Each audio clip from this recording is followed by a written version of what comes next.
Hi welcome to Arna's veg kitchen.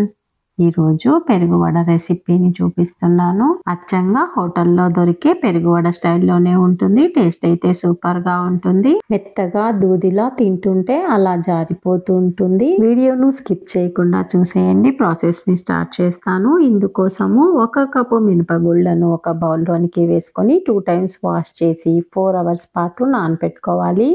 నానిన మినపప్పులోని extra వాటర్ని అంతటిని తీసేసుకొని మిక్సీ జార్లో వేసుకొని కొద్దిగా వాటర్ని యాడ్ చేసి మెత్తగా రుబ్బుకోవాలి.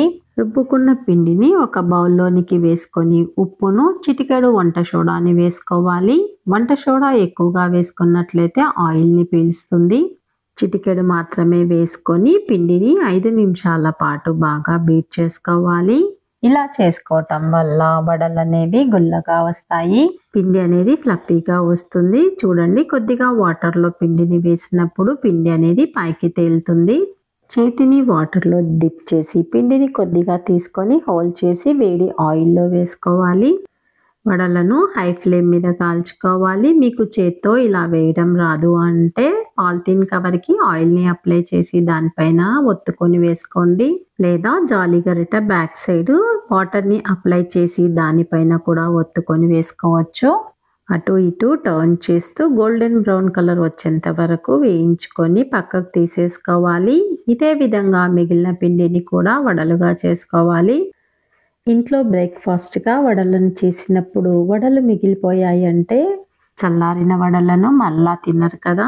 ఇలా పెరుగులో నానబెట్టి పెట్టామంటే ఈవినింగ్కి స్నాక్గా కానీ నైట్కి టిఫిన్గా కానీ యూజ్ అవుతుంది. టేస్ట్ కూడా చాలా బాగుంటాయి. లంచ్ బాక్స్లోకి రైస్ ఐటమ్ తిని బోరు కొట్టినప్పుడు ఒకసారి వెరైటీగా ఇలా పెరుగు వడలను చేసి పంపించండి. పిల్లలే కాదు పెద్దలు కూడా ఇష్టంగా తింటారు. బాక్స్ అయితే ఖాళీగా వచ్చేస్తుంది. ఒక పాత్రలో 2 స్పూన్ల పెరుగును వేసి 1 లీటర్ వాటర్ని కొద్దిగా ఉప్పును వేసి కలుపుకోవాలి. ఇందులోనికి చేసి పెట్టుకున్న వడలను వేయాలి. 5 నిమిషాల పాటు ఈ వాటర్లో నానిన తర్వాత వాటిని టర్న్ చేసుకొని మరొక 5 నిమిషాల పాటు నానబెట్టుకోవాలి. ఆ లోపల పెరుగుని ప్రిపేర్ చేసుకోవాలి. ఏ కప్పుతో అయితే మినపప్పును తీసుకున్నామో అదే కప్పుతో 2 కప్పుల పెరుగుని తీసుకొని కొద్దిగా వాటర్ని యాడ్ చేయాలి. బాగా కలుపుకోవాలి. వాటర్ అనేది ఎక్కువగా యాడ్ చేయకూడదు, చిక్కగా ఉండాలి. ఇందులోనికి ఫ్రెష్గా ఉండే మీగడని వేసుకోవాలి.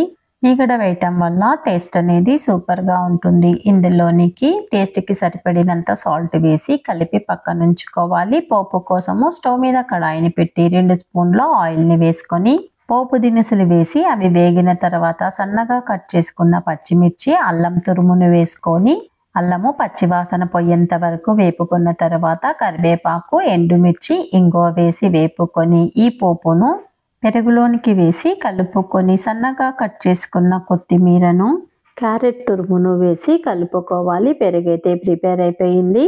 వీడియోను చివరి వరకు చూసిన తర్వాత నేను చేసిన ఈ పెరుగు వడ రెసిపీ మీకు నచ్చినట్లయితే లైక్ చేసి షేర్ చేయండి.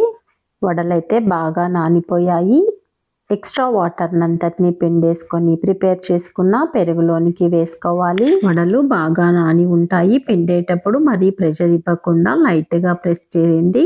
4 అవర్స్ పాటు నానబెట్టిన తర్వాత సర్వ్ చేసుకోవచ్చు. ఎక్స్ట్రా టేస్ట్ కావాలి అనుకుంటే హాఫ్ అన్ అవర్ పాటు ఫ్రిడ్జ్లో పెట్టుకొని సర్వ్ చేసుకోండి. సూపర్గా ఉంటుంది. మార్నింగ్ ప్రిపేర్ చేసుకొని మధ్యాహ్నం లంచ్ టయానికి కానీ ఈవినింగ్ టైం వరకు కూడా పెరుగు పులియకుండా తీయగా అలాగే ఉంటుంది. నైట్ తినాలి అనుకునే వాళ్ళు మాత్రం ఫ్రిడ్జ్లో ఉంచుకోండి. వడను కట్ చేసి చూపిస్తున్నాను చూడండి. లోపలి వరకు నాని చాలా సాఫ్ట్గా ఉంది. మరి ఇంకెందుకు ఆలస్యము, ఈసారి మీ ఇంట్లో బ్రేక్ఫాస్ట్ వడ ఉన్నప్పుడు ఇలా ఒకసారి పెరుగు వడను ట్రై చేసి చూడండి. ఎలా ఉందో నాకు కామెంట్ చేయండి. ఫస్ట్ టైం నా ఛానల్ని చూస్తున్న వాళ్ళు, ఇంతవరకు సబ్స్క్రైబ్ చేసుకొని వాళ్ళు సబ్స్క్రైబ్ చేసుకొని బెల్ సింబల్ని నొక్కి యాక్టివేట్ చేయండి. ఫర్దర్గా నేను పోస్ట్ చేసే వీడియోలన్నీ నోటిఫికేషన్ రూపంలో వస్తాయి. Thank you for watching.